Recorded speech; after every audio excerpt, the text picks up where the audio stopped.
Bonjour et bienvenue sur cette nouvelle vidéo du Profil Noir.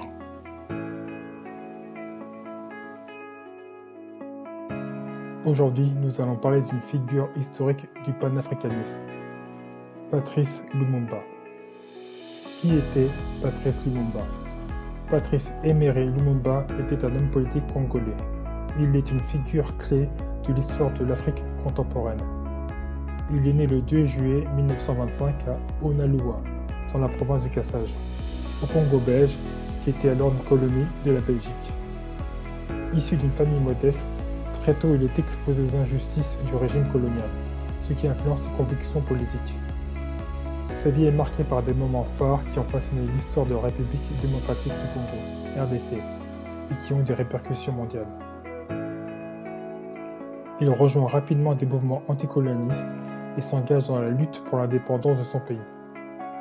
En 1955, il cofonde le Mouvement national congolais, MNC, un parti politique qui militait pour l'indépendance du pays. En 1960, la Belgique cède à la pression internationale et accorde l'indépendance au Congo. Lumumba remporte alors les élections législatives en mai de la même année et devient le premier ministre du Congo indépendant. Dès son accession au pouvoir, Lumumba cherche à unifier un pays marqué par des divisions ethniques et régionales. Il plaide pour l'unité nationale et la souveraineté du Congo. L'un des moments les plus difficiles de sa vie politique a été la sécession de la province minière de Katanga, dirigée par Moïse Tsombe avec le soutien de la Belgique et de certaines puissances occidentales.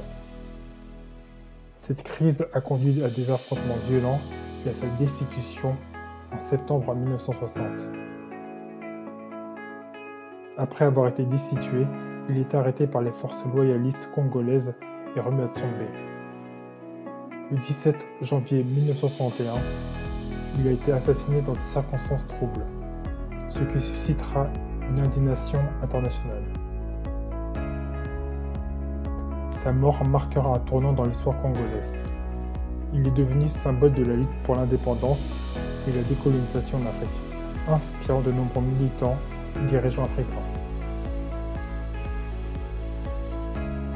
Son assassinat a été entouré de controverses, avec des allégations d'implication de la Belgique, des États-Unis et d'autres puissances occidentales.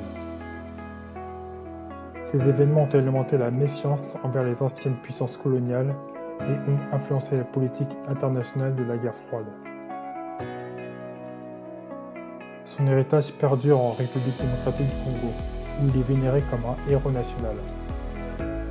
Son discours d'indépendance prononcé le 30 juin 1960 reste un moment historique majeur dans l'histoire du pays. Sa vie aura été marquée par son engagement inébranlable en faveur de l'indépendance et de la souveraineté de la République démocratique du Congo, ainsi que par sa lutte pour l'unité nationale.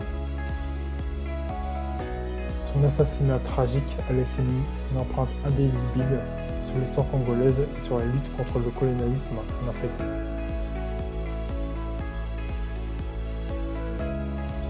N'hésitez pas à me laisser un commentaire pour me donner votre avis et pour me suggérer des sujets que vous aimeriez que je traite dans mes prochaines vidéos. Abonnez-vous également pour ne rien manquer de mes prochaines publications. Merci beaucoup d'avoir regardé cette vidéo et à très bientôt sur ma chaîne.